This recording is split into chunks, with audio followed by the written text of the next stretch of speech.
So, hello everyone. Welcome. Thank you very much for making it here on time. My name is Marcus Thiel. I'm a professor in the Department of Politics and International Relations, as most of you know, here at SIPA, the School of International Public Affairs. And I also direct the EU's Jean Monnet Center of Excellence. And so, as part of our European Union grant focusing on social inclusion and diversity, we organized this year's the general topic is reimagining and reforming European foreign policies. Reimagining and reforming European foreign policy. So you may ask yourself, why did we choose the topic? Well, after all, the European governments themselves, they pursue peaceful relations with each other. The EU was founded after World War II, after all, to make war not only unthinkable, but also materially impossible, as it says in the Schuman Declaration. Yet it's obvious these days that foreign relations occur in a challenging global environment. For instance, we just take the two wars that we have to deal with, the Russian invasion of Ukraine. Sweden, we just talked about how Sweden, just formerly neutral Sweden, joined NATO, the NATO alliance, yesterday or today. And of course, the Israeli-Hamas war. Both, by the way, leading to a booming European defense sector, right? So this is something that we may be able to raise in that conference as well. But we also have to deal with more challenging EU-US transatlantic relations. Also crisis near and far, from Haiti to the hunger crisis that's looming in Sudan. Today, by the way, is also the 4th anniversary of WHO declaring COVID a global pandemic, right? And so there may be also less obvious security-related challenges for foreign policies in the future, together with the ongoing environmental degradation and the unknown consequences of the digital transformation. I know I sound pretty depressing, but I'm just German. So I'm very realistic in this. But I'm just mentioning this because all of these issues raise the need to reflect not only how to adapt foreign policy making, but also ideally how to improve foreign policy making. Right? It's a way also for me personally to debate topics that the populist right, particularly here in Florida, would rather not want us to talk about.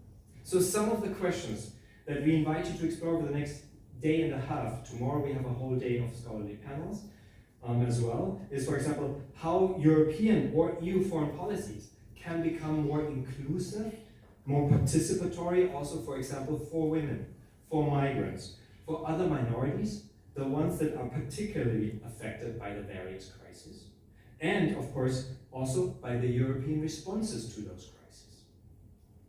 This is especially relevant because Europe is not only a global world power, it also has a major historical obligation, if you think just anything from colonialism to genocidal wars. And of course its self-image as a liberal, democratic, global promoter of peace, multilateralism, and prosperity, as we hear so. So how can European states and the European Union as an overarching political framework more globally devise more globally just foreign policies when the world is becoming more geopolitically dangerous and Europeans themselves also experiencing an ongoing slow shift to the right, at least in the recent years. And by the way, we have also the European elections coming up in June. And that's also a big headache for many policymakers in Europe. So, but our invited experts can tell us more about these global issues. So we are very excited to open today with a keynote lecture by Mr. Michael Curtis, the Deputy Ambassador of the European Union to the United States, who came down from Washington, D.C. to join us. Thank you very much, Mr. Curtis, for coming.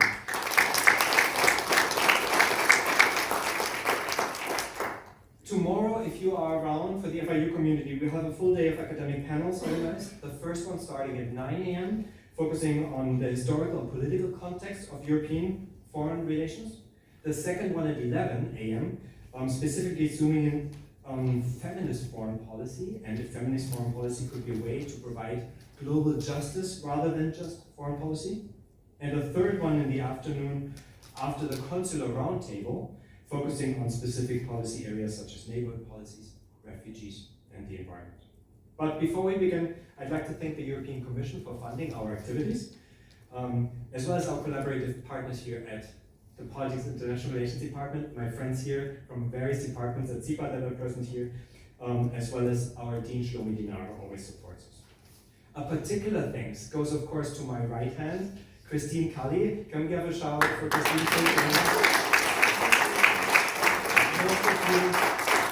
Most of you know and love her, just like I do. And of course, our students assistant. Thank you very much outside, wherever you are. They're sitting at the registration table and help us.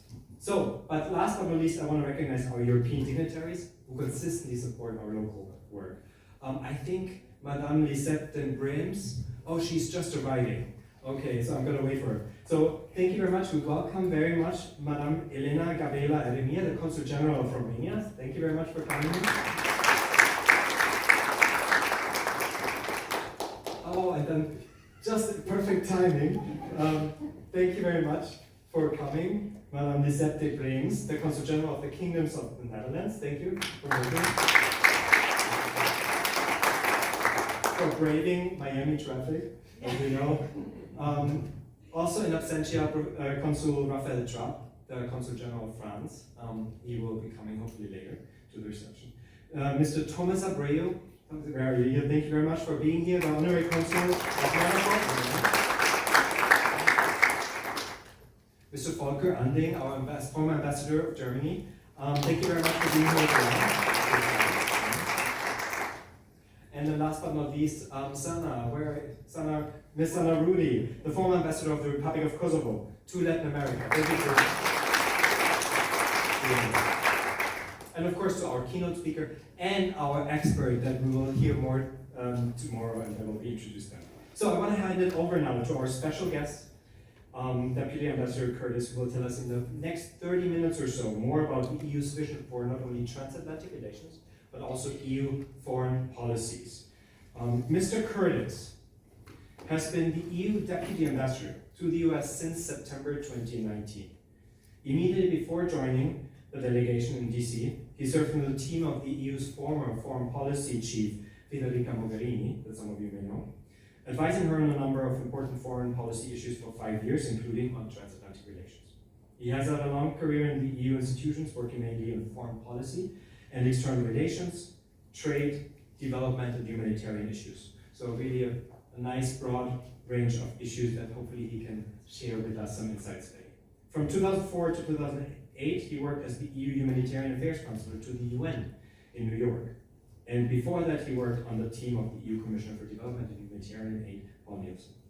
He had also 2 stints working for the European Commission's Secretariat General, focusing on the relations with member states. And that is also quite interesting, right? Because he can also talk to these tensions between member states and EU institutions.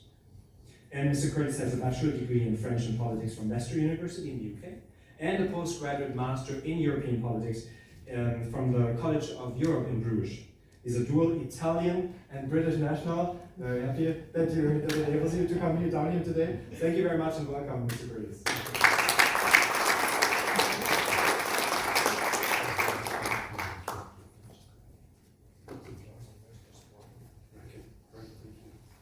Thank you very much, Marcus, Professor Thiel, maybe I should say, and also for setting this up so nicely as well. I don't think you were depressing. That's going to be my job. No, I'm kidding. I think you set up a really good way of how we see some of the challenges and some of the issues that I will focus on today. So good afternoon, everyone, and thank you for having me here, Marcus, and Christine Kelly for the invitation to deliver the opening keynote of your conference on reimagining and reforming European foreign policies. Before I start, I would like to congratulate Florida International University and CIPA for being a focal point for EU studies over 2 decades, first as an EU Centre of Excellence launched in 2001, and now as only one of the 7 Jean Monnet Centres in the United States since 2016. I recognise that European Union and Brussels might seem a long way, a very far away from Miami and Florida. I think even sometimes Washington, DC can seem quite distant and abstract. That's also why we're the European Union delegation very appreciative of all that you have done, all that you are doing to educate so many Floridians and Americans on the European Union and why it matters to the United States.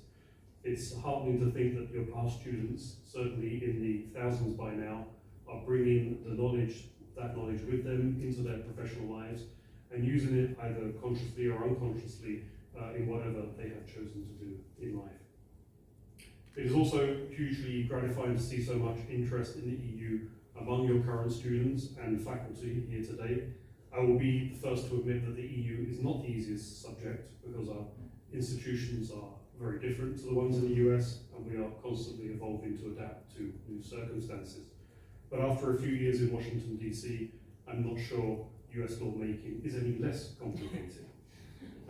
Since this centre first opened its doors in 2001, in the EU we launched the euro, now the world's second largest reserve currency, had 3 membership enlargements, 2004, 2007 and 2013. We've created a new diplomatic service, the External Action Service, to which I belong, to give the European Union a clearer identity on the world stage, with its own EU Foreign Minister, the High Representative Vice President Josep Borrell, who in fact is in the US at the moment. He'll be arriving in Washington DC tomorrow afternoon. The delegation of the European Union to the United States, where I've served as a Deputy Ambassador since 2019, is a very important part of this network of the European External Action Service. We have 143 diplomatic missions worldwide, and the one in Washington is one of the largest. I think what is even more astounding is how the EU has become not only the world's most open single market, but the leading policy innovator on all things digital, including artificial intelligence and data privacy, and also a pioneer in climate action. For the purpose of today's exchange, however, I want to briefly zero in on the pace of EU integration on the security and defence side, which you mentioned, Marcus, which has really picked up steam in recent years. This is largely due to our deteriorating security environment since Russia's illegal annexation of Crimea in 2014 and its full-scale invasion of Ukraine in February 2022. In the past 5 years alone, there have been several important milestones, each one of which was unthinkable a decade ago. We have a new programme allowing member states to deepen cooperation on defence matters, called PESCO, a new European Defence Fund to finance collaborative research, and a new European Peace Facility, which was established in 2021, which last year was used for the first time to support the provision of weapons to Ukraine. Just last week, the European Commission issued a groundbreaking proposal for a joint European defence industry procurement strategy to help the EU achieve defence industrial readiness, reduce redundancy, and boost the interoperability of systems used by different member countries' armed forces. Often in the defence side, at least in the EU, it's a question of acting smarter, not necessarily always giving more money, reducing the duplication that we do have between the different armies in the member states. With war on our doorstep and saber rattling from Moscow, these issues are no longer a taboo for the EU. Not that we are about to build a military alliance or have a European army, but we need to build self-reliance. We will do so in a manner that is complementary to NATO, to which 23 of our 27 member states belong, with, as Marcus, you said, Sweden joining last week and Finland also very recently. When I studied at the College of Europe in Bruges, Belgium, the EU was already an economic and development aid powerhouse, but a foreign policy neophyte. This has changed. I think under today's European security and defence policy, the European Union can and does undertake joint actions and plays a leading role in international peacekeeping operations and conflict prevention. Around 5,000 military and civilian staff are deployed in operations on 3 continents. There are currently 13 civilian missions and 10 military missions ongoing in Europe, North Africa, and the Middle East. One of these missions has so far trained some 40,000 Ukrainian soldiers. One thing to be understood about the EU is that change is a constant and it drives us forward, even following major setbacks. Over the past 2 decades, we have had our fair share of challenges. Brexit took several years, from 2016 to 2020, to negotiate because it was essentially a damage limitation exercise, especially for the UK. But we learn by doing, and with every challenge, we dig deep, become more agile, more determined, and more united. This is how we could be so decisive in dealing with the most serious crisis in Europe since our founding, Russia's invasion of Ukraine. We have not, I think, been found wanting in either courage or commitment. If anything, we have gained recognition and respect here in the United States, not least in Washington, D.C., for getting things done at warp speed, like adopting successive rounds of sanctions on Russia. I would now like to focus on transatlantic relations and the EU's current foreign policy priorities in relation to the United States, Ukraine, China, and also the latest developments in the Middle East. On transatlantic relations, we don't think foreign policy when we talk about the United States because we are so close, but promoting and maintaining good relations with this country is of cardinal importance to the EU. I think it's no exaggeration to say that this relationship is the EU's most important relationship in the world. I'm happy to report that the EU-US relations are currently at a high point. We have unprecedented contact and collaboration at every level on almost every issue you can think of. This wasn't necessarily always the case, and certainly wasn't when I arrived, due to trade tensions and a rather sceptical attitude to the EU as a relevant entity or partner. I think this turnaround is essentially down to three main reasons. A conscious and deliberate choice by American and European leaders in 2021 to reset the relationship, a new constellation of geostrategic challenges, including an expansionist Russia, the war in Ukraine, and an increasingly assertive and authoritarian China. And also recognition that our shared values have served us well and acts as the invisible glue underpinning our bilateral relationship and indeed the rules-based international order. Let me take these one by one, starting with the relationship reset. Since the early days of the EU, the US has always supported European integration and regarded a strong Europe as good for the United States. When they took office in the dark and uncertain days of the pandemic, the new Biden and von der Leyen administrations decided to put our historic, decades-old ties to work to tackle our biggest challenges. At the time, before the war in Ukraine, these were four: assuring economic recovery from the pandemic, deconflicting our traditional trade while improving the security of new technologies powering the digital economy, also tackling and accelerating climate change, and supporting democracy at home and around the world. A new joint action plan for EU-US cooperation was launched around these four strands of work in 2021, and 2.5 years on, there is solid progress to report. On the trade side, we parked two simmering disputes, the one relating to the tariffs on steel and aluminum, or aluminum, as I should say, and the other concerning a long-running World Trade Organization case involving support to Airbus and Boeing, dating back to the 1990s. We are hopeful that these can be both be permanently resolved. I think our position is that neither I think it's our position, I think it's the American position as well, that neither the EU nor the US can afford to sacrifice valuable bandwidth when a stable trade and investment relationship is so patently good for our competitiveness and our economies. The truth is that our trade and investment relationship remains a major prosperity driver on both sides of the Atlantic, supporting over 10 million jobs directly in Europe and the US, and in almost every US state, including Florida, we are the first or second trade and investment partner of the US. We exchange over $1.3 trillion a year in goods and services annually. That's around $3.5 billion a day.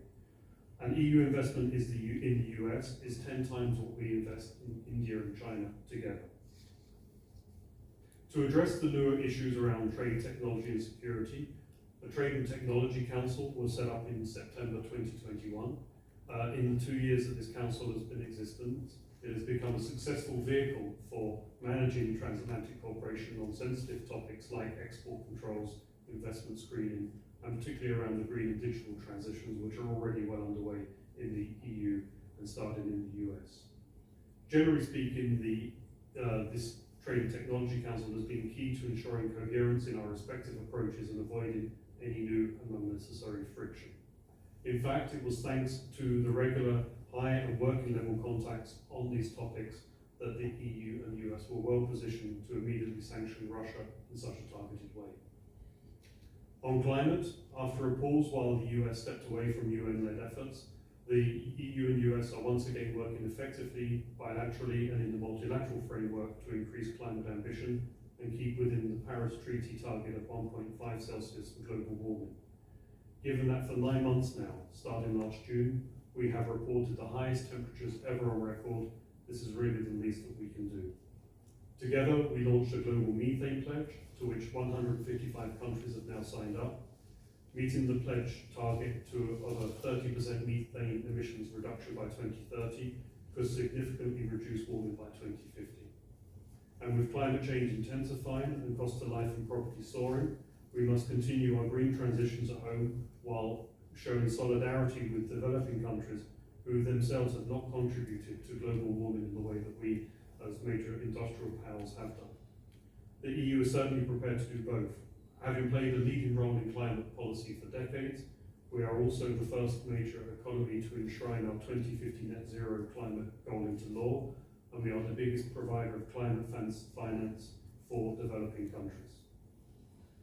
Our work on supporting democracy has never been more important.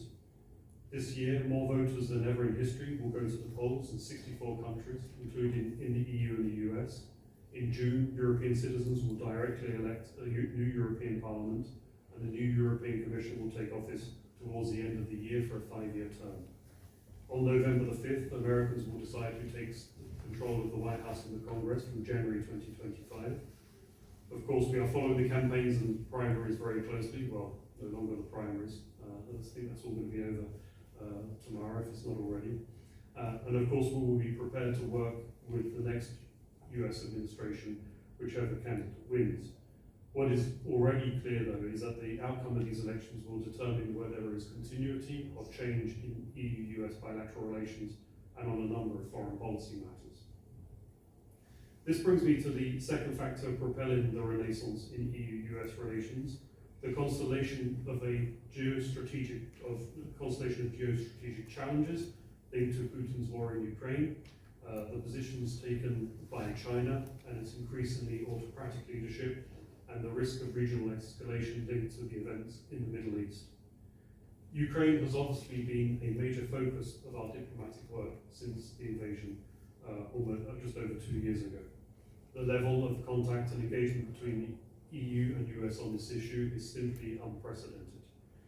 The war has now entered its 3rd year, and clearly as the conflict drags on, we have seen public fear in the US start to wane. This is why Europeans in close proximity to the war are speaking out across the country like I am today. Let's be clear, there is no safe distance from an autocrat with nuclear weapons, one who is getting their support from countries like North Korea and Iran, where international law, human rights and dignity are treated with contempt. So a Russian victory would be detrimental, not just of course for Ukraine, but for vital American and European security interests and the rules-based international order. Thanks to our military and financial support to date, and with no US or EU boots on the ground, Ukrainians have been able to hold back a much bigger army. Our support is paying off and is a strategic investment in our own transatlantic security. If we allow Russia to escape strategic defeat in Ukraine, the costs of dealing with an emboldened Russia and its enablers will be exponentially higher for our citizens in the future. So now is not the moment to lessen transatlantic support for Ukraine. Putin is betting that the West will tire of the conflict or become engrossed by other topics. The best way to prove him wrong is by continuing to send aid to Ukraine. The EU is leading the way. Earlier this month we committed to give Ukraine an additional $54 billion until 2027 to support its recovery, reconstruction and assist with reforms needed now that Ukraine is a candidate for EU membership. The EU's total aid for Ukraine now stands at over $150 billion. The 13 rounds of EU sanctions targeting individuals and entities supporting Russia's war are having the desired effect, but are not without cost to Europe's economy because of our geographical proximity with Russia. Working closely with the United States, however, we have been able to swiftly decouple from Russian energy and address our short-term energy needs. We are also teaming up with the US to ensure third countries prevent sanctions evasion or or circumvention. But neither the US nor the EU can do it alone in isolation. It has been the collective and complementary support of the EU and the US that has made all the difference so far. Ukraine can only defeat Putin's aggression if it stands firmly on two legs of American and European support. And the strength of our democracies is measured not only by our militaries and economies, but also by our commitment to our shared democratic values, which I will return to later. Turning to China, we have both complicated relationships with this country, whose failure to condemn Putin's aggression in Ukraine has created additional unease in Europe and in the US. China's lack of respect for human rights, treatment of minorities, growing assertiveness in the South China Sea, and the difficulties our companies face doing business in China have also given us serious pause. We are not afraid of competition with China. For the EU, China remains a partner in the areas of trade, climate and space, so it is neither viable nor in the EU's interest to decouple from China. The EU's approach, rather, is therefore to de-risk. This requires engagement with Beijing to ensure that we understand each other better, including on areas where we have disagreements. And on trade matters, being ready to deploy our toolkit to tackle unfair trade practices when justified, even while China remains a key trade partner of the EU. As close partners, the EU and US discuss China together. Still under the Trump administration, the EU-US strategic dialogue on China was launched. It created a framework of thematic working groups that meet regularly and feed into twice yearly high-level meetings. This most recent high-level exchange took place at the beginning of February in Washington, DC. We exchanged information about our respective leader-level engagements with China and on the scope for more aligned action in our China engagements in the future. Over time, this has become a trusted format for sharing assessments, analysis on topics such as human rights situation in China and how best to respond to China's behavior regionally. A recent focus has been on how to achieve economic security via targeted de-risking and to improve resilience and reduce critical dependencies and vulnerabilities.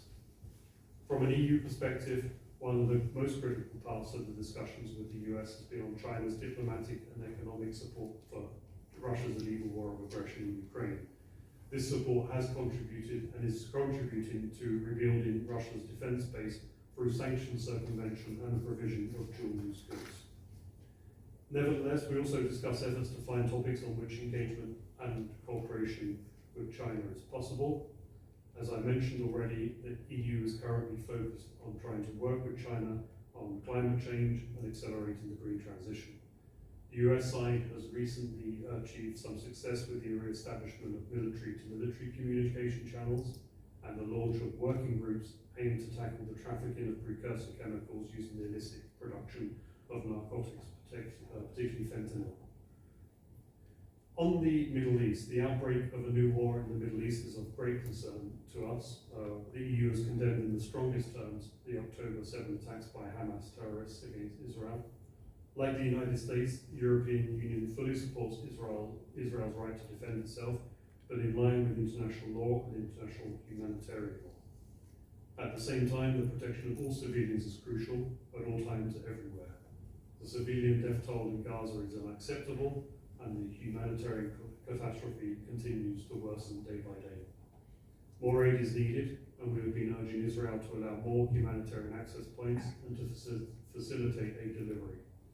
We are working with the US, a number of EU member states, the UK and the United Arab Emirates on the maritime corridor to deliver humanitarian assistance to Gaza, and today a Spanish ship set sail from Cyprus with much needed aid on board.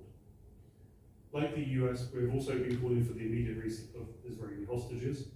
We've been working to keep the conflict from spreading and urging all actors to stop the cycle of regional escalation, especially at the border between Lebanon and Israel, but also in Iraq and Syria and in the Red Sea. In response to the attacks on shipping in the Red Sea, the EU has just launched a new defensive maritime operation called Aspides, which is Greek for shield. And we are in close coordination with the US to ensure greater effectiveness and complementarity with its Prosperity Guardian maritime operation. The EU and the US, we don't see entirely eye to eye always on this issue, but we do fully agree that the best way to achieve an enduring peace and Israel's security is to support the creation of an independent Palestinian state side by side with Israel. We need to give hope to the Palestinians by helping to reopen the political process to Palestinian statehood. We are ready to work with the US and other partners to help relaunch a political process for the two-state solution. We are in constant discussions with the US on how to get to a concrete time-bound framework for peace between Israel and Palestine and how the EU could best support that process. And we also agree with the United States that there should be no place for Hamas rule in Gaza and that the future of Gaza will need to take into account Israel's security. Now a word about shared values, which Presidents von der Leyen, Michel and Biden frequently and explicitly reference every time they meet, and they certainly were an important part of last week's State of the Union address here in the US. Values are a fundamental reason why the transatlantic relationship exists, flourishes and endures.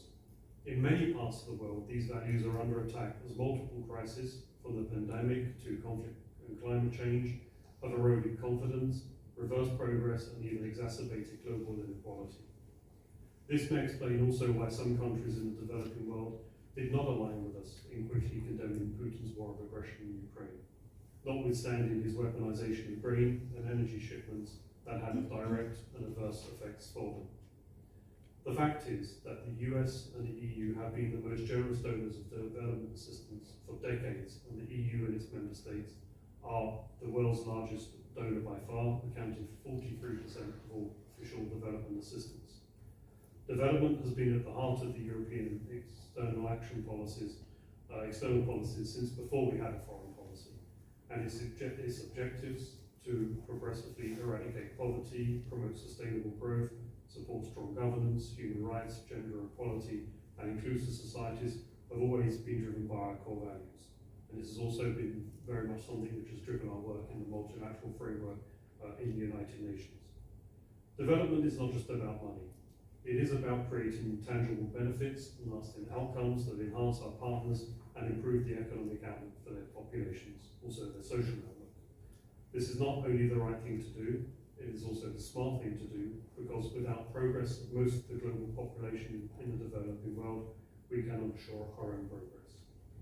This is why the EU and the US are working more closely together on large infrastructure projects which bring new investment and connections to previously underserved regions and populations, and show that our worldview is inclusive and empowering, not about creating new dependencies. This is the purpose of the European Union's €300 billion Global Gateway Programme, launched in 2021 to support green infrastructure development in sub-Saharan Africa, Latin America, the Caribbean, the Middle East, Asia and the Pacific. The Global Gateway is the EU's contribution to the G7 Partnership for Global Infrastructure and Investment, in which the EU and US cooperate. Some examples of EU-US cooperation under the Global Gateway include the Lobito Corridor. This is an infrastructure project connecting the port of Lobito in Angola with the Katanga province in the Democratic Republic of Congo and the Copper Belt in Zambia. This project, which was announced at the Investment Summit in India, G20 Investment Summit last year, is a concrete example of how we can join forces to unlock the enormous potential of a vast region on the continent of Africa, which has been victim to economic exploitation and underdevelopment. Here we're trying to create value chains and jobs locally, while decreasing the carbon footprint and improving local economies and local societies. Nearer to home, in the Caribbean, the Global Gateway is working to promote open, safe and secure and resilient digital connectivity infrastructure. Here too, we are also working with the US to provide robust internet connectivity to public schools and homes, reinforcing the digital skills of teachers, and also working, for example, in Jamaica to improve electric utilities so we have reliable and trustworthy connections for people so as they go about their daily business. In Latin America, the Global Gateway is supporting climate and energy projects, including production of green hydrogen and the prevention of deforestation, digital transformation, health, for example, safe drinking water, and education and skills for the digital transition. Values also matter in the digital sphere. The EU believes that technology should serve and benefit people, not the other way around. This is why we have enshrined data protection rights into law and concluded successive agreements with the United States to ensure European citizens' personal data is protected from abuses in transatlantic commercial and online transactions. We've adopted pioneering new legislation, the Digital Service and Digital Marketplace Acts, to ensure that what is illegal offline remains illegal online in the EU. These new laws oblige tech platforms operating in the European Union to remove hate speech and illegal content and mitigate risks such as disinformation, election manipulation, and cyber violence against women and harm to minors online. We're also on the verge of passing the first of its kind Artificial AI Act to ensure we foster innovation in the powerful new technology by taking a human-centered risk-based approach. AI is here to stay, and we have to manage the risks as well as the opportunities. We are working closely with international partners, including the United States, where we have already agreed a joint roadmap on evaluation and management measurement tools for trustworthy AI, and we hope to see additional cooperation on standards in artificial intelligence at the next edition of the Trade and Technology Council taking place in Belgium in April. To contribute to our international cooperation on artificial intelligence, we're also working through the G7 Hiroshima process and the United Nations. We're setting up an AI office in Brussels. This will be the first body in the world to enact rules on general purpose AI. We expect it to become a strong international reference point for AI governance moving forward. I hope I've given you a sense of how the EU has truly become the geopolitical union envisaged by President von der Leyen at the start of her mandate, and a crucial partner of the United States well beyond our decades-long trade and investment ties. Even the best relationships do take work and can never be taken for granted, so the transatlantic relationship is a living thing. It's not some sort of World War II heirloom handed down in a box across the generations. It needs constant renewal by every generation to make it their own. I think a conference like you're having tomorrow is an important contribution of the ideas of way we can do better, be more effective, and also adapt to the challenges, not just of today, but also of tomorrow. So now it is up to you, the students, faculty, and your peers to think about Europe, how Europe and the United States can build upon this relationship so it continues to provide the kind of peace, security, and hope we have enjoyed for generations. This is why I welcome the opportunity to come here to speak with you today about the EU and how we have only become, I think, more relevant to the United States as the decades have passed. Do not let anyone tell you otherwise. Well, you can, but you can disagree with them at the same time. Even though current times are challenging, I've never felt more confident that the EU has what it takes to be a force of good in the world. I also believe the transatlantic relationship can go from strength to strength as long as we choose our leaders who value it and understand its potential. It is difficult to overstate the importance of education and universities in promoting our development as individuals, our strength as societies, our capacity to innovate and to prepare our leaders for high responsibility. The European Union of today is no small part, a beneficiary and product of the decisions we took back in the 1980s to promote education exchange in the EU under the Erasmus programme. Thanks to Erasmus, we have a whole generation of young European leaders whose views were shaped by their Erasmus experience and who understand that the EU is the best way to solve our problems and secure our future together. The John Monnet Centre here, Marcus, here at FIU, is helping to produce a new generation of leaders.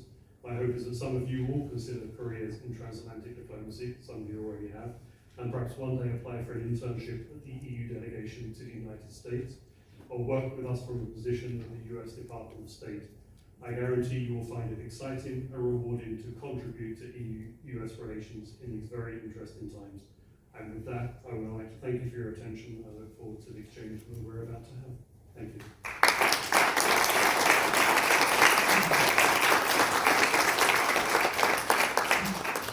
Thank you very much. Really appreciate your condensed yet comprehensive overview over all things, the challenges, the manifold challenges that we have.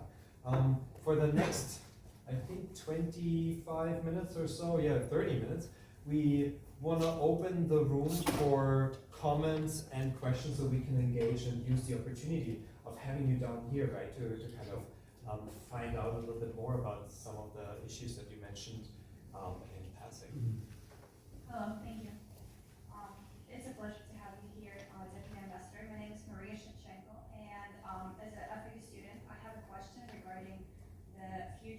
responsibilities maybe for the students and how to get involved in any related fields, and if you have any recommendations for students that are interested in fields like that and such. Certainly.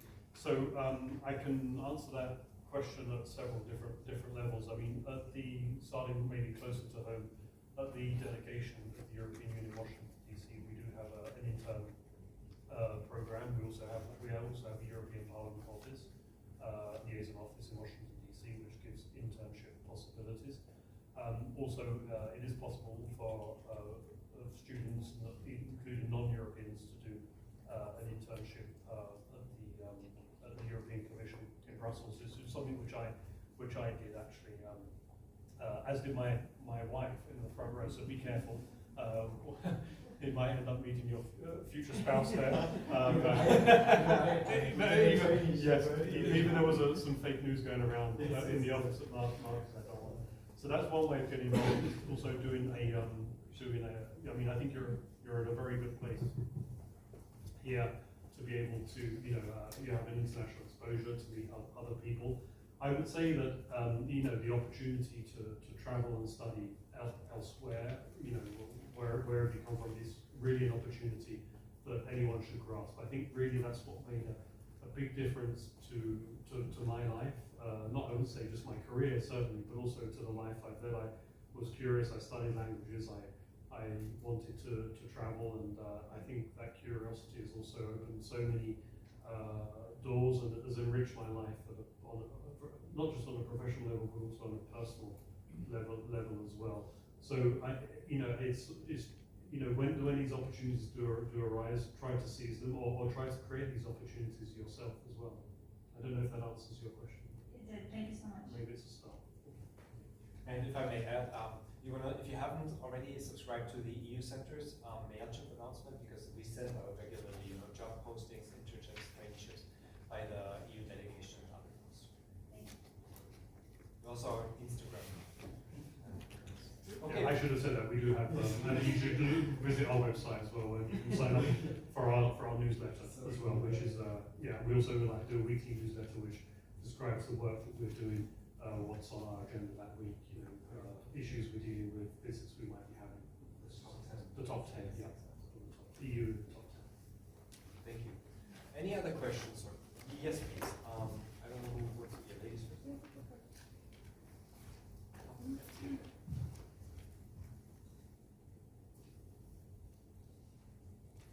I feel bad because, well, it's okay. I'll ask my question, but I hope she gets to ask hers as well. So hi, my name is Merrick Kong. I'm the acting program coordinator for Model UN program here at FIU. I'm very curious about some of your comments you made about NATO and the EU, and also the transatlantic relationship. So I'm curious what you think about how these dynamics will start to change and evolve over time, particularly as it comes to an issue of security and possible developments within war. Do you think that the relationship, particularly between the U.S. and Europe, will remain mostly focused in NATO, as this intergovernmental association and defense pact, or will it become more of a bilateral relationship, or even maybe transform into some of the more private relationships, like with private arms manufacturers, things like that? Excellent question, thank you. I think primarily the military relationship the US holds will still primarily be with NATO, but there is an evolution. The EU is playing a stronger role on defence, and I mentioned that in my speech. What we're doing is complementary to NATO. What we feel makes us stronger, makes NATO stronger, and that makes the transatlantic relationship stronger. So we're certainly not trying to replace NATO, but there are going to be issues and times when the EU will want to, will maybe want to act where NATO doesn't. There are two different rationales, and of course the membership is different as well. I mean, it's true when I started dealing with transatlantic relationship, when you talk to people in Washington, people would say, well, military security issues, that's NATO, economic trade issues, that's the European Union. Still essentially the case, but it has evolved a bit. And I think this is mainly also because of Ukraine. where the European Union has given like about 29 billion euros, so $30 billion in collectively, that's EU and its member states collectively to Ukraine. That's anything from munitions to tanks to fighter jets. And so I think we've seen even in DC, in the time I've been there, an evolution in the US thinking about the role that the EU can play in a positive way on defence issues. You mentioned the private sector as well, and I think what we've seen sometimes with the problems we've had, for example, on supplying munitions to Ukraine is the fact that we need a very robust industrial sector to produce this equipment. They need, there I think we've been found wanting a little bit in terms of like investment since the Cold War. I think we've sort of taken our foot off the pedal a little bit in terms of what we've been doing. And what's happened in Ukraine has been a wake-up call, and this is one of the documents we come out last week, is to find ways of ramping up. We've taken some short-term measures, but now we're looking how to do this more on a sustainable medium and long-term basis. But I think private companies have their role to play in this, but it's still governments who are the policy drivers and the policy decision makers in this area. Yes, I think we have here. Hi, I'm Johanna Saltnes, University of Brasilia. I wanted to ask you about the external dimension of the Green Deal. I've done a study in Brazil with the Brazilian stakeholders, so policymakers, producers, and civil society about the EU deforestation regulation. And since you mentioned it slightly in your speech, that Global Gateway is going to contribute to some of the efforts of these regulation. What the Brazilian stakeholders ask me mostly about is, what is the EU prepared to do to help them do this transition? The producers, especially the producers of beef and soy, they are perhaps the less skeptical. The policymakers are more skeptical. The civil society representatives are also quite skeptical. The producers themselves are not as skeptical as you might presume, and they say, we can do this, we can provide the due diligence of deforestation-free value chains, but what is the EU prepared to do to help us make that transition? So I wanted to ask you about this. Thank you. You probably know the better answer to that than I do. But what it's a very important question, because our deforestation regulations haven't always been entirely popular outside the EU, and sometimes I do take that as a backhanded compliment. In the EU, we've made a great deal of effort to reduce our carbon footprint, improve our climate policies, but we only account for 9% of global emissions. There's only a certain amount that we can do as EU, and we are trying to adopt a behaviour where we are also trying to encourage other partners to do it, because if, for example, we're importing goods from elsewhere in the world which are very carbon intensive, it sort of negates some of the sacrifices and efforts that we're making on the EU side. Now, of course, we recognise that these changes can't be made overnight, that the time of adaptation is needed. We have sort of pretty tough conversations. My colleague in Indonesia, with the Indonesian government, for example, that's another one.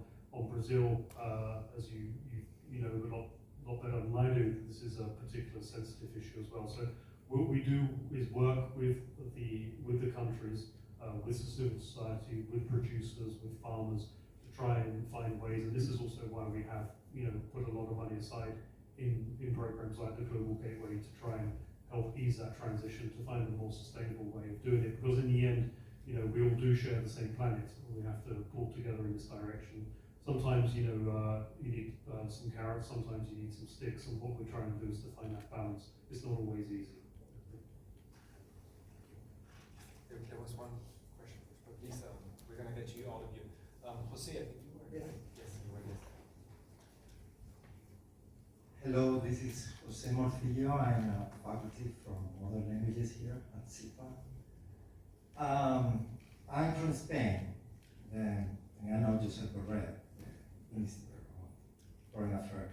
Well, this is a question that you mentioned, that one of the main topics between the US and European Union is the support for democracy right? Then my question is if there is any conversation about this is a key year for the world, I think, because you were mentioning that we have the European Parliament elections in June, and in the US we have general elections in November. Then are you talking about the rise of totalitarian parties and ideas, not only in the external world from the European Union and US, but in the domestic as well, and how it would be affecting in the future the relation between these main allies like European Union and the US? Thank you. Thank you very much. A lot of our work on democracy and these issues is I would say, was multifaceted. We work closely with this administration on their work for the Summit for Democracy, and there are different strands to that work. One of the issues which we've been working a lot on is on malignant cyber influence in elections, on disinformation, on what we call FEMI, foreign interference and manipulation of information. When it comes to more the issue that you've spoken about, it's very delicate because in the end, we are democracies, and there are differences between EU and US when it comes, for example, on freedom of speech and the First Amendment. But there's certainly been, totalitarian is perhaps not the expression that we would use, but a rise in forces which we see as might be a threat to democracy. But so far, I think there are certainly ideas which people disagree with, but whether they be on the left or the right. But I think we are still in a system where our democracies do work, but we have to work hard to make sure they continue to work. I think the problem is that we've taken democracy for granted, that we haven't always perhaps shown the benefits that democracy has in the societies we've had. And we had the financial crisis, and then we had the COVID pandemic. There's been a lot, and of course the growth of the internet and social media, I think, is in some ways has fueled the fire on a lot of these issues. So I think we need to be very, very attentive to how these situations develop. But I still hopefully that outside of the elections, the institutions that we have, the judiciary and the executive are ways of balancing society. So we do in some ways find our way through. Sometimes we do hit some bumps in the road, but these are the issues that we do also discuss with the Americans as well. Not so much about specific domestic issues, but about how how we can improve our own democracies, and also maybe also prove an example for the rest of the world. Because, for example, you look at some of the alternatives. If you're looking at China and Russia, they aren't the way to go. And I think there are sometimes in some of the openness of our societies, people exploit this and sometimes turn us against one another. So it's definitely something we have to work on very carefully.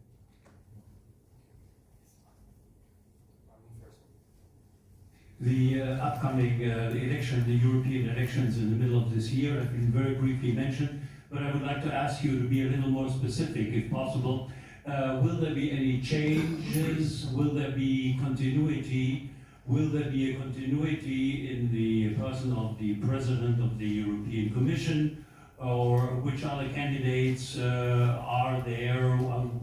Which chances of a change, and to which person exists?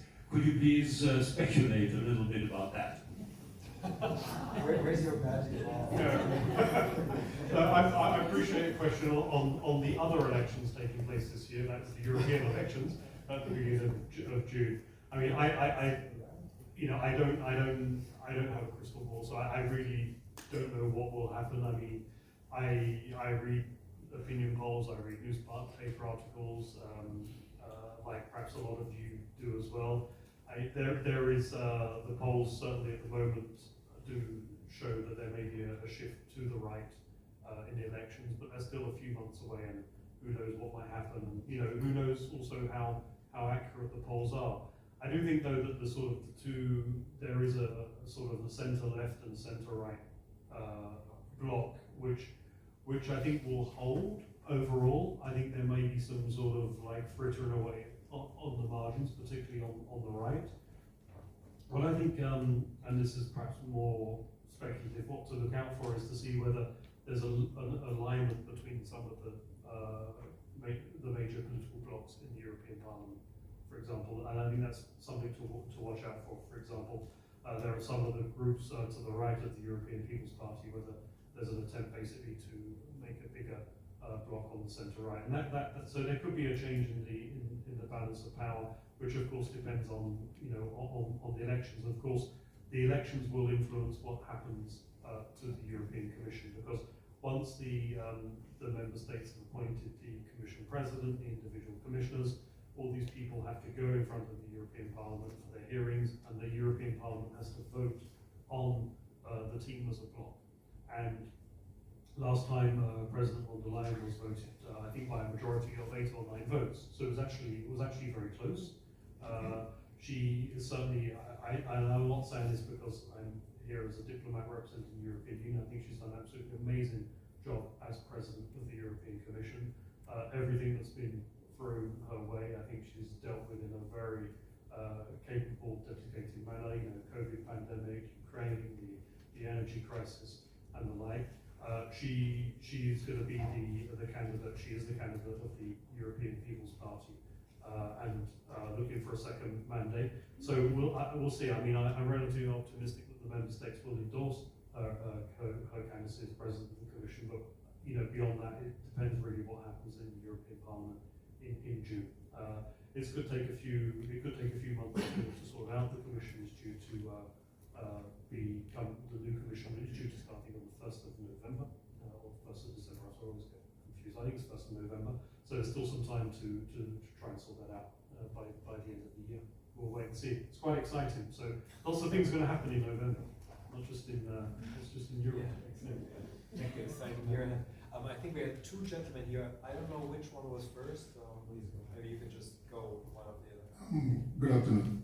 Do you fear another Brexit? Do I fear Brexit? Oh. Another Brexit? Oh, do I fear another Brexit? No. My short answer is no. I mean, again, I don't have a crystal ball, a bit like the previous question, but I don't see any moves by countries to leave in the foreseeable future. In fact, rather the opposite. We have countries knocking at the door of the European Union to join. So my expectation is the European Union is going to get bigger before it gets smaller. Yeah. Hi, I'm Doug Kincaid from the Department of Global and Social Cultural Studies at FIU. It's perhaps a bit diminished in visibility in the face of the current war and security concerns that are dominating foreign policy these days. But I wonder if you might say something about immigration and refugee policies, which it hasn't been the 2 or 3 years when that was seemingly the issue that was on everybody's minds. And it certainly is one that is prominent in politics here. No, it's a very important issue, and it's one I won't hide that we've struggled with internally, particularly since the migration crisis around 2015. But recently, just a few months ago, we did manage to put in place a new policy. It took us 3 years to get that policy together. It's a new pact on migration, which addresses the whole range of issues. It's one pact. It's 5 different pieces of legislation, which hasn't been formally adopted yet, but should be, and there's a political agreement around it, and basically attempts to address all the issues about handling migrants who arrive in the EU, to how they're processed, how they're relocated, based on the solidarity between member states, because often, of course, the burden was falling on those countries where the migrants were arriving. We also take a much more holistic approach in dealing with addressing the root causes of migration, for example, in sub-Saharan Africa, and also there's an element of also attacking the smuggling networks, which are making money basically on the backs of the misery of people who want to move. So it's been something which has been, it's also politically a touchstone issue in Europe, a little bit like it is also here in the US. But I think, the fact that we've actually managed now to find an agreement of 27 member states is definitely a positive step forward. And if I could, just come back to the previous question that was asked about fear in another Brexit. One thing I would say is that when the UK did vote to leave, it was a real shock to the system, and there were some predictions that maybe other countries would follow. But what we saw were European Union actually becoming more popular, especially in some of those countries which have rather even had skeptical governments. I think it was a shock to the system.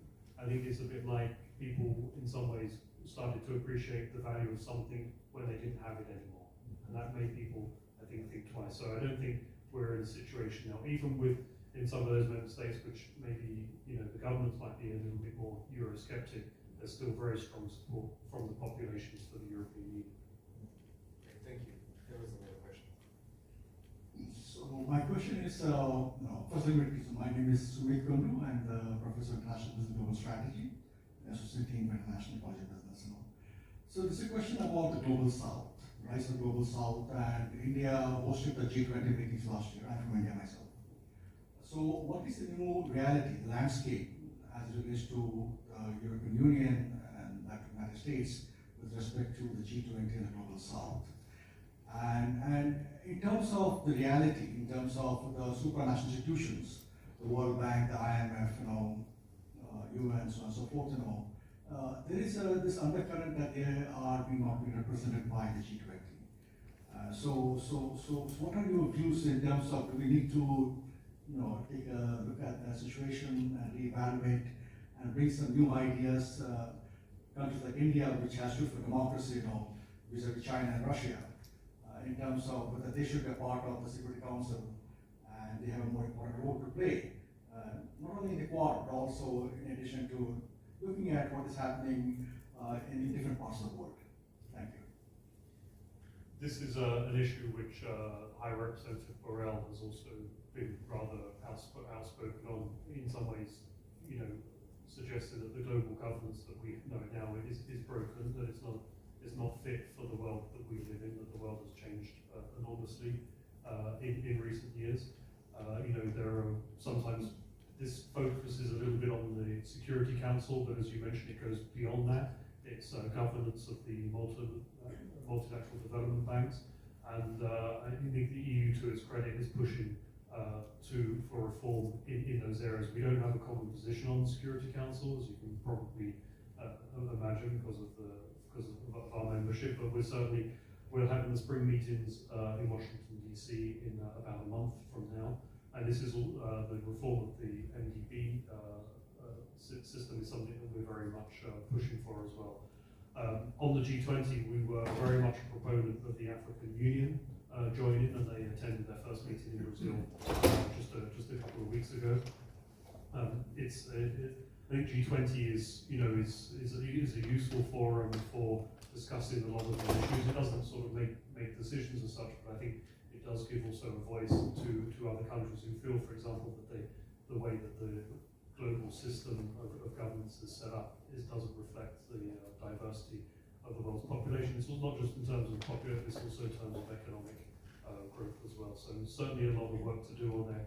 And I think, we've always in the EU been very multilateral as part of our DNA. We've always been pushing, for example, the UN to take a more progressive agenda when it comes to issues like gender, development, humanitarian issues. And this is something where we will continue to do it in terms of reform as well, to the extent that we can. We still have about, exactly 10 minutes, so please, Suzanne, do you want to, Professor Tringle? And then, yes, please. Good evening.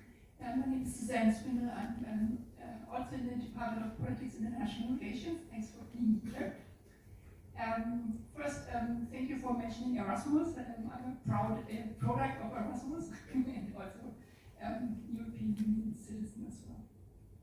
I have a question regarding a comment that you made in an answer. You said that the European Union's foreign policy has expanded and grown and it's sort of complementary to what NATO stands for.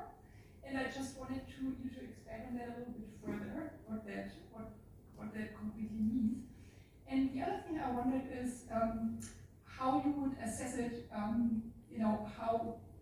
much of the foreign policy of European member states is actually member state policy, that what individual member states do, and how much is European Union, because I'm imagining this must be very difficult to coordinate.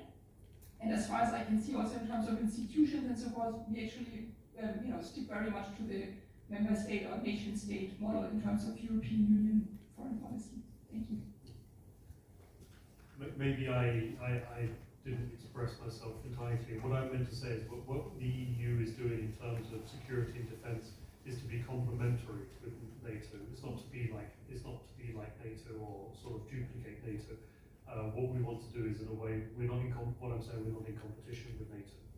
So perhaps it's useful for me to clarify that comment. On the second part of your question, yes, this is the dynamics between the EU institutions with our member states. It's very, very, very complicated. In foreign policy, we very much do look to work on the basis of consensus and unanimity with our member states. There are some people who think that holds us back.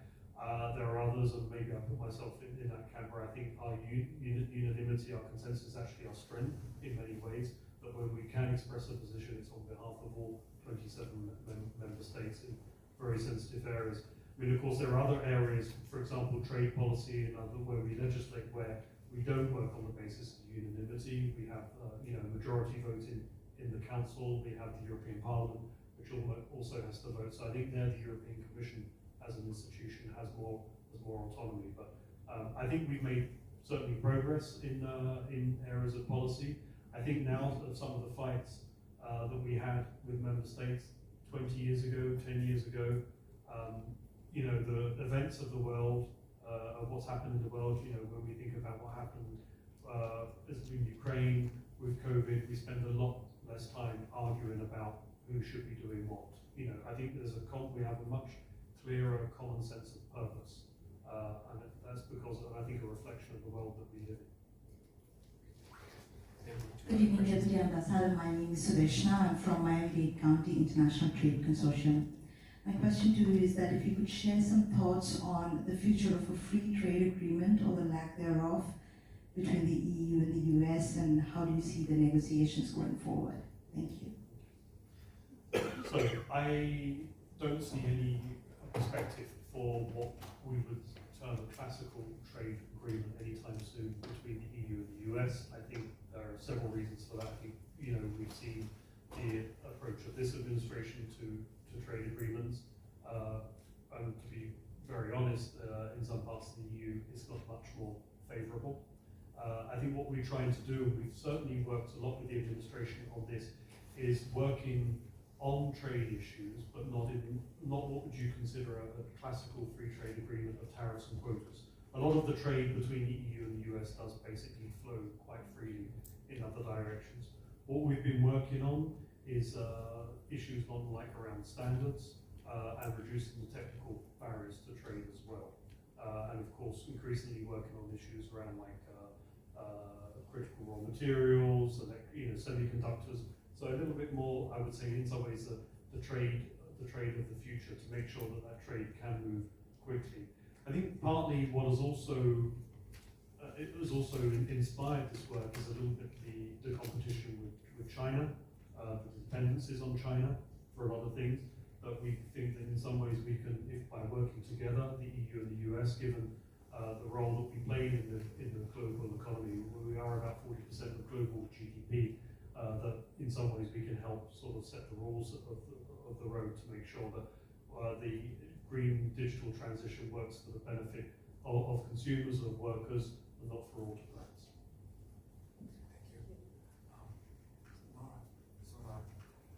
Thank you so much. Laura Fisher, University of San Francisco, and this has been really a very rich discussion and stimulating, because always coming from a little bit of jet lag, it's good food for the brain. I just wanted to ask you to develop a little bit of tension that I've heard percolated across a number of the questions. you've used the sort of familiar comforting language of the liberal value-based order and transatlantic relations as a site of shared values. At the same time, you've evoked very kind of dire geopolitical scenarios and developments in multi-regional and global perspective. That's kind of a structural shift. There's acute conflicts at play, but it's also a structural shift towards a world that the High Commissioner himself has described as an era that has given that has seen the birth of geopolitical Europe, right? And a Europe where this coordination that you're talking about is one that's very much articulated in terms of democracies versus autocracies and kind of a more sort of Schmittian worldview, as it were. So I would invite you to sort of tease out a little bit more this tension you see between the center holding, as it were, and the rise of a sort of multipolar geopolitical world in which the EU is increasingly operating. And some of the questions that pointed to what that means in the short term, maybe if you could tease out a little bit more in terms of the medium or longer term implications for European foreign policy. Saving the best for last. Thank you. Yeah, I think try. No. It's an excellent question. It's a great question. No, I think it's a great question. I think it's something that we do struggle with on a daily basis about how to do that. I mean, I feel that the EU should be, and also the US, should feel confident enough to be able to navigate the world as it is and the world as it is becoming. What I do feel is concerned is that sometimes the model of others is, countries say like Russia and China is attractive. Maybe attractive is too much, but to so many countries who we wouldn't have thought it would have been attractive to. And I think sometimes that is because people are upset with what the US has done or what the EU has done. So I think it forces us to question a little bit the role that we play. And I think we should do that with a bit more confidence, a bit more optimism. And also a bit more trust. I think we need to recognise that, even if we sometimes feel our approach or behaviour is well-meaning, that it's not necessarily always perceived as such by others. And I think sometimes, there is a bit of, there might be a bit of bad faith in that, but I think generally, it's one of the issues that we have to deal with. And I don't see that we have necessarily a problem dealing with a multipolar world, but I think we need to make clear the benefits of the systems that we've grown up with that enable us to be in the environment we are today. No one's saying I think our society is a perfect, far from it. I mean, we can all be very critical about aspects of the lives we lead, but I think sometimes it's good to take a step back and to compare to how things can be elsewhere and realize in the end, okay, we're not perfect, but it's not actually bad.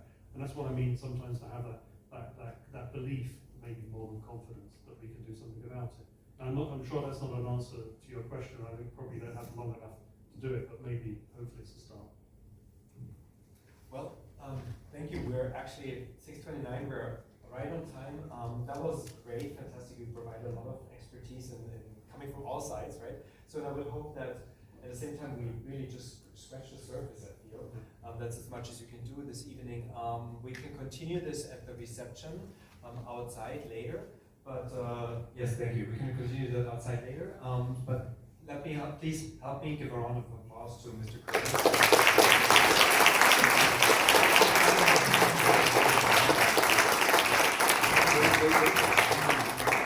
Since you were talking about the transatlantic relations in a way, there's a really interesting book. I hope you don't have it yet. It's huge.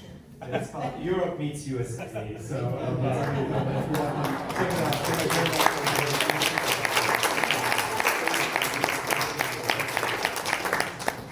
Thank you very much also everyone for coming here and for participating. Again, we can continue the conversations outside in the hallway and at the reception. And then for the ones who cannot stay around, we have a whole day tomorrow with excellent scholars and excellent panelists from FIU as well as pretty much from everywhere in the world. So please do stay around. And Madam Kali just let me know that our dignitaries want to stick around for 1 minute longer here for the obligatory family photo. Thank you very much.